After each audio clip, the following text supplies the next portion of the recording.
2025 புது வருடம். நம்மள நிறைய பேர் இந்த வருடத்தில் நம்ம என்னென்ன செய்யணும் அப்படிங்கிற பல திட்டங்களை வைத்திருப்போம். இன்னும் நிறைய பேர் இந்த வருடத்திலே என்னுடைய வாழ்க்கையில் நல்ல ஒரு வழி பிறக்காதா அப்படிங்கிற ஒரு எண்ணத்தோடு இருப்பீங்க. உங்களுடைய இந்த திட்டங்கள் நிறைவேறணும் அப்படின்னாலும், உங்களுடைய பொருளாதார வாழ்க்கையில் நல்ல ஒரு முன்னேற்றம் வரணும் அப்படின்னாலும், நீங்கள் ஃபைனான்ஷியல் பிளானிங், பொருளாதார ரீதியான ஒரு திட்டமிடுதலை செய்ய வேண்டியது முக்கியம். அது ஏன் முக்கியமானது, அதை எப்படிலாம் செய்யலாம் அப்படிங்கிறத பற்றி தான் இந்த வீடியோவில் நம்ம சுருக்கமாக பார்க்க போகிறோம். இந்த வீடியோ உங்களுக்கு ரொம்ப பயனுள்ளதாக இருக்கும் அப்படின்னு சொல்லி நம்புகிறேன். இது வரைக்கும் சேனலை சப்ஸ்கிரைப் பண்ணல அப்படின்னா சேனலை சப்ஸ்கிரைப் பண்ணிக்கோங்க. வாங்க வீடியோக்குள்ளே போகலாம்.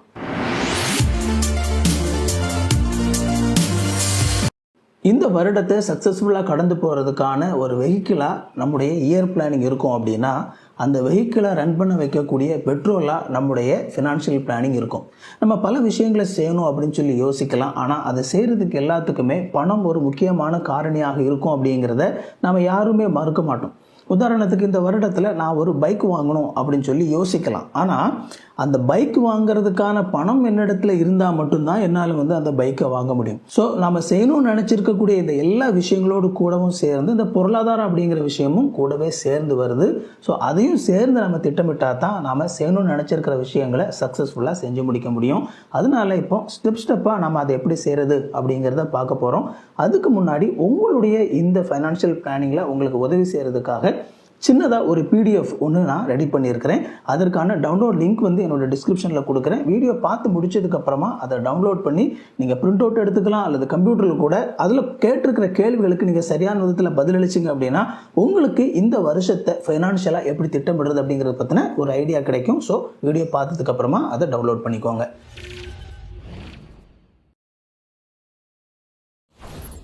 Step 1, access your current financial situation. அதாவது இப்போ இருக்கக்கூடிய உங்களுடைய பொருளாதார நிலை என்ன அப்படிங்கிறத சோதிச்சு பாருங்கள். எந்த ஒரு ஃபினான்ஷியல் பிளானிங்லையும் இதுதான் முதல் ஸ்டெப். உங்களுடைய சூழல் இப்போ எப்படி இருக்குது அப்படிங்கிறத நீங்கள் கண்டுபிடிச்சாதான் அதுக்கு அடுத்தடுத்த விஷயங்களை நீங்கள் திட்டமிட முடியும். அதுக்கு நீங்கள் செய்ய வேண்டியது, முதலாவது உங்களுக்கு என்ன மாதிரியான இன்கம்லாம் வந்துட்டு இருக்குது அப்படிங்கிறத முதலாவது எழுதுங்க. ஸோ இது எல்லாமே உங்களுக்கு கண்டிப்பாக தெரிஞ்சிருக்கும். இதில் பார்த்தீங்க அப்படின்னா எல்லா விதமான இன்கமையும் உள்ளே நீங்கள் கொண்டு வரணும். ஒரு டைரக்ட் இன்கம் உங்களுக்கு இருக்கலாம், இன்னொரு விதங்களில் இன்டைரக்டாக ஒரு இன்கம் உங்களுக்கு வந்துட்டு இருக்கலாம். மேபி பேங்க்ல இருந்து ஒரு வட்டி உங்களுக்கு வந்துட்டு இருக்கலாம், அல்லது இன்னொரு ஜாப் மூலமாக வந்துட்டுருக்கலாம். இந்த மாதிரி எல்லா விதமான இன்கமையும் ஒன்றா கொண்டு மொத்தமாக நீங்கள் ஒரு மாதத்துக்கான உங்களுடைய வருமானம் என்ன அப்படிங்கிறத முதலாவது கண்டுபிடிங்க. இரண்டாவது, உங்களுடைய ஃபிக்ஸ்ட் எக்ஸ்பென்ஸ் என்ன, அதாவது மாறாமல் இருக்கக்கூடிய, கண்டிப்பாக ஒவ்வொரு மாதமும் கண்டிப்பாக செலவு ஆயிரும் அப்படின்னு சொல்லி இருக்கக்கூடிய அந்த எக்ஸ்பென்ஸ் என்ன அப்படிங்கிறத கண்டுபிடிக்கணும். உதாரணத்துக்கு ஒருவேளை நீங்கள் ஒரு வாடகை வீட்டில் இருக்கீங்க அப்படின்னா ஒவ்வொரு மாதமும் கண்டிப்பாக நீங்கள் வாடகை கொடுத்து தான் ஆகணும். இதுதான் மாறாத அந்த செலவு. ஸோ ஃபிக்ஸ்டு எக்ஸ்பென்ஸ் அப்படின்னு சொல்லி சொல்லுவாங்க. ஸோ இந்த மாதிரியான ஃபிக்ஸ்டு எக்ஸ்பென்ஸ், சாப்பாடு ஒவ்வொரு மாதத்துக்கும் கண்டிப்பாக நம்ம செலவு பண்ணி தான் ஆகணும். இந்த மாதிரி ஒவ்வொரு மாதமும் கண்டிப்பாக செலவு பண்ணியே ஆக வேண்டிய அந்த செலவு எவ்வளவு இருக்குது அப்படிங்கிறத முதலாவது கண்டுபிடிங்க. அடுத்ததாக, வழக்கமாக மாறக்கூடிய செலவுகள் நீங்கள் என்னென்ன பண்ணுறீங்க அப்படிங்கிறத கண்டுபிடிங்க. வேரியபிள் எக்ஸ்பென்சஸ் அப்படின்னு சொல்லி சொல்லுவாங்க. உதாரணத்துக்கு ஒருவேளை ஒரு மாதத்துக்கு ஒரு 2 முறை நீங்கள் தேட்டருக்கு படம் பார்க்க போகக்கூடிய ஒரு பழக்கம் உங்களுக்கு இருக்கலாம்.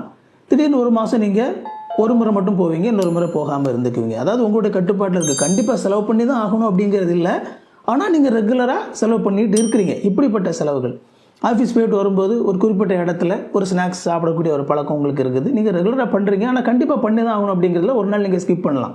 ஸோ இந்த மாதிரி மாறக்கூடிய செலவுகள் என்னென்ன பண்ணுறீங்க அப்படிங்கிறதையும் கணக்கு பண்ணி அதையும் ஒரு பக்கம் வச்சுக்கோங்க. அடுத்ததாக, உங்களுக்கு இருக்கக்கூடிய லோன்ஸ், கடன் என்னென்ன இருக்குது, இதுவரைக்கும் எவ்வளோ கடனை அடைச்சிருக்கிறீங்க, இன்னும் எவ்வளோ கடன் மீதி இருக்குது அப்படிங்கிறத எழுதி மொத்தமாக வச்சுக்கோங்க.